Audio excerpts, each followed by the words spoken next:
दोस्तों, कहानी शुरू करने से पहले आपसे गुजारिश है कि मेरा चैनल तो सब्सक्राइब नहीं किया तो प्लीज़ सब्सक्राइब कर लीजिए। नेहा एक बैंक में काम किया करती थी। उसी बैंक में आकाश नाम का एक लड़का जो कि बैंक के मैनेजर के पोस्ट में था। आकाश और नेहा दोनों ही एक दूसरे को चाहते थे। घर वालों को उनकी प्रेम से कोई आपत्ति नहीं थी, तो दोनों के घर वालों के राजी मंजूरी से दोनों की शादी हो गई थी। शादी के अभी कुछ 4-5 महीने ही हुए थे। नेहा ने अपने ससुराल वालों को कह दिया था कि वह शादी के बाद भी बैंक में काम करेगी। नेहा के ससुराल में सास ससुर और एक छोटा देवर था। देवर को पढ़ने में कोई ज़्यादा रुचि नहीं थी, तो वह अपने पिता के साथ एक दुकान संभाला करता था। नेहा सुबह 7 बजे उठ जाया करती और किचन में जाकर अपने सास का थोड़ा बहुत हाथ बटा दिया करती और अपना और अपने पति का टिफ़िन तैयार कर और नाश्ता करके दोनों पति पत्नी 10 बजे बैंक चले जाया करते और घर लौटते लौटते उन्हें 5-6 बज जाया करता था। नेहा रात को भी वापस आकर रात के खाने में भी अपने सास का थोड़ा बहुत हाथ ही बटा दिया करती थी। नेहा शादी से पहले भी अपने मायके में कोई काम नहीं किया करती थी और ना ही उसे खाना बनाने में ज़्यादा रुचि थी। उसकी सास ही घर का सारा काम कर लिया करती थी। सास राधा जी ने एक नौकरानी रखी थी जो कि घर के साफ सफाई, झाड़ू पोछा, बर्तन कपड़ा साफ कर दिया करती थी। खाना वह खुद ही बनाया करती थी। उनका मानना था कि सारा काम अगर नौकरानी ही करेगी तो वह दिन भर क्या करेगी, और वैसे भी उन्हें नौकरानी के हाथ का बना खाना पसंद नहीं था, तो वह खाना खुद ही बना लिया करती थी। जब बेटा बहू बैंक चला जाया करते थे तो वह पूरी घर का साफ सफाई नौकरानी के साथ मिलकर कर लिया करती थी। जब वह अपने बेटे बहू के कमरे में जाया करती तो देखती कि सारा कपड़ा बिखरा पड़ा था, पूरा कमरा फैला हुआ रहता था। राधा जी शुरू से ही साफ सफाई पसंद करती थी। वह एक अनुशासन महिला थी, इसलिए उन्हें लगता था कि घर का साफ सफाई रखना बहुत ज़रूरी है। हैरानी तो उन्हें इस बात की हुई कि बिखरे हुए सामान में सैनिटरी पैड और मेकअप के सामान होता था, जिसे देखकर उन्हें हैरानी के साथ साथ बुरा भी लगता था। इतनी भी लापरवाही कोई करता है क्या? नेहा को शुरू से ही घर के काम में कोई रुचि नहीं थी। पहले माँ थी, सब काम कर लिया करती थी। फिर भाभी के शादी हो गई तो माँ और भाभी मिलकर सारा काम कर लिया करती थी। नेहा पर कोई जिम्मेदारी काम की नहीं थी, इसलिए उसे काम करने में कभी भी दिलचस्पी नहीं दिखाई। अपने कमरे को भी वह फैलाकर ही छोड़ दिया करती थी और बैंक चला जाया करती थी। पीछे से भाभी या उसके माँ कमरे के साफ सफाई कर दिया करती थी। अब ससुराल में ये काम तो सास नहीं करेगी ना, इसलिए वह नौकरानी से कमरे की साफ सफाई करवा दिया करती थी। अगले दिन देखती तो कमरा उसी तरह फैला हुआ मिलता। अब उन्हें धीरे धीरे गुस्सा आने लगता था। इतनी पढ़ी लिखी होने के बाद भी क्या उसे अपना कमरा इस तरह बिखरा फैला हुआ देखकर उसे उलझन नहीं होता है क्या? छुट्टी के दिन भी वह देखती कि बहू आराम से देर से सोकर उठती, फिर चाय नाश्ते के बाद मोबाइल पर लंबे समय तक बातें करती। खाना बनाने के समय सास को कुछ मदद कर दिया करती, लेकिन अपने कमरे की सफाई पर उसका कोई ध्यान नहीं होता था। राधा जी सोचती, बहू को अब कैसे समझाए कि अपने बेडरूम को सजाकर साफ रखना चाहिए। एक दिन सवेरे बेटे के कमरे के पास से जा रही थी तो राधा जी वहां रुक गई। अंदर से कुछ जोर से बोलने की आवाज़ आ रही थी। आकाश नेहा से कह रहा था कि मेरा टाई नहीं मिल रहा है, तुम हर चीज़ ठिकाने पर क्यों नहीं रखती?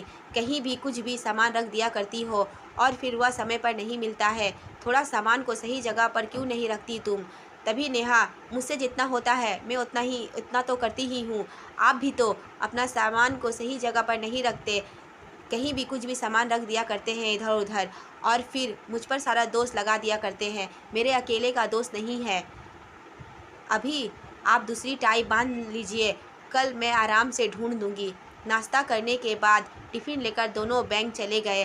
राधा जी सोच रही थी कि आकाश को भी शुरू से ही सारा सामान सही जगह और सहता हुआ पसंद है।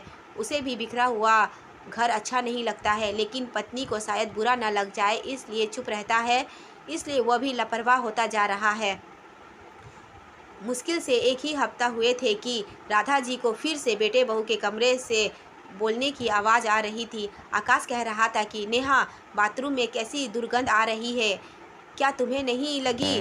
थोड़ा तो सफाई की तरफ भी ध्यान दिया करो। काम तो सारी माँ ही कर लिया करती है, लेकिन काम करवाना तो हमारा भी फ़र्ज़ है ना। तुम तो मम्मी को कह सकती हो कि बाथरूम की सफाई नौकरानी से करवा दे और एयर फ्रेशनर डाल दे, या फिर छुट्टी के दिन खुद ही अच्छे से सफाई कर दो। अब इतना काम तो तुम कर ही सकती हो ना, सब कुछ मम्मी थोड़ी ना करेगी। अब क्या मैं बाथरूम धोने बैठ जाऊं? मुझसे नहीं होता ऐसा काम, नेहा चिड़चिड़ाते हुए बोली। राधा जी सोचने लगी कि अब तो नेहा से बात करनी ही पड़ेगी। अब तक वह लिहाज कर रही थी, लेकिन अब पानी सर से ऊपर से ना चला जाए। रात को जब राधा जी खाना बना रही थी और नेहा मदद के लिए उसके पास आई तो उन्होंने बड़े प्यार से उसे समझाते हुए कहा, बहू एक बात बोल रही हूँ, बुरा मत मानना। पति पत्नी की ज़िंदगी में उसका बेडरूम बहुत महत्वपूर्ण स्थान होता है। उसके जीवन का एक बड़ा हिस्सा बेडरूम में ही बीतता है। एक वह स्थान जितना साफ सुथरा होगा, उसमें उतनी ही सकारात्मक ऊर्जा होगी। अगर हर चीज़ सही जगह सही तरीके से रखी जाएगी तो उसे ढूंढने में ना तो समय नष्ट होगा और ना ही खिचखिच होगी। जब समय पर कोई सामान नहीं मिलता है तो कई बार झगड़े तक बात पहुंच जाती है। पिछले हफ्ते आकाश को टाई ना मिलने पर चिल्ला रहा था और आज बाथरूम की सफाई को लेकर तुम दोनों के बीच बहसबाजी हो रही थी। उस दिन नेहा का मूड थोड़ा खराब था, इसलिए सास की बातें उसे चुभ गई। नेहा गुस्से से बोली, मम्मी जी आपको मेरे कमरे में ताक झाँक करने की कोई ज़रूरत नहीं है। मुझे जैसा ठीक लगता है मैं ऐसा रखती हूँ। आपको क्या तकलीफ़ हो रही है? आप घर के दूसरे कमरे की सफाई करवाएं, मेरे कमरे में मैं खुद ही देख लूँगी। राधा जी को बहू की बातें सुनकर बहुत दुख हुआ। उन्हें उम्मीद नहीं थी कि बहू इतनी बेरुखी से बात करेगी। इतने प्यार से समझाने के बाद भी उसे सारी बातें बुरी लग गई और वह उसे कैसे समझाएगी कि देखने में ये छोटी छोटी बातें हैं, लेकिन ऐसी छोटी छोटी बातें आगे चलकर मनमुटाव और झगड़ा का कारण बन जाता है। मैं ये नहीं कह रही हूँ कि घर को होटल की तरह चमका दो। घर तो आखिर घर ही होता है, वहाँ हर सामान हर जगह और साफ़ सुथरा रहना चाहिए ताकि कोई भी सामान ढूंढने पर वह समय पर मिल जाए। कमरा साफ़ सुथरा और सजा हुआ होगा तो वहाँ सकारात्मक ऊर्जा रहती है, जिससे रिश्ते पर भी अच्छा असर पड़ता है। इसके उल्टा जहाँ कमरे में सामान बिखरा और गंदगी होता है, वहाँ बेकार की वस्तु पड़ी रहती है तो वहाँ नकारात्मक ऊर्जा आ जाती है, जिससे रिश्ते की मधुरता पर असर पड़ती है। मनमुटाव, चिड़चिड़ापन, बहसबाजी, चिल्ला चिल्ली जैसे हालात बन जाते हैं। अब नेहा तो ये सब सुनने के लिए तैयार ही नहीं थी। राधा जी मन मार कर चुप हो गई और अपने कमरे में चली गई। रविवार के दिन चाय नाश्ते के बाद राधा जी ने देखा कि नेहा अपने पति के साथ मिलकर अपने कमरे की सफाई कर रही है। उन्हें थोड़ा आश्चर्य भी हुआ और उनके चेहरे पर मुस्कान भी आ गई। चलो अकेले ना सही, अपने पति के साथ मिलकर कम से कम कमरे की सफाई तो कर रही है। जैसे ही नेहा ने राधा जी को वहाँ से जाते हुए देखा तो उसके पास आई और बोली, मम्मी जी सॉरी, उस दिन मैंने आपके साथ कुछ बदतमीज़ी से बात कर ली। असल में उस दिन मैं बहुत टेंशन में थी तो मैं गुस्से में गलत बोल गई। आपने कुछ गलत नहीं कहा था, लेकिन अपने तनाव और टेंशन के कारण ही मैं क्रोधित हो गई। आगे से आपको कोई भी शिकायत नहीं मिलेगी। वह सोचने लगी कि शुक्र है सासू माँ ने प्यार से समझाया, जली कटी नहीं सुनाई, वरना कई सास तो बहुओं की खटिया ही खड़ी कर देती है। राधा जी को अपनी बहू पर ढेर सारा प्यार उभर आया, जिसने उसकी बातों को गंभीरता से लेते हुए उस पर अमल करना शुरू कर दिया था।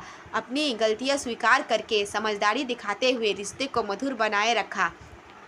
तो दोस्तों आपको ये सास बहू की कहानी कैसी लगी कमेंट बॉक्स में अपना राय ज़रूर बताएं और मेरे चैनल को अभी तक सब्सक्राइब नहीं किया तो प्लीज़ सब्सक्राइब कर लीजिए।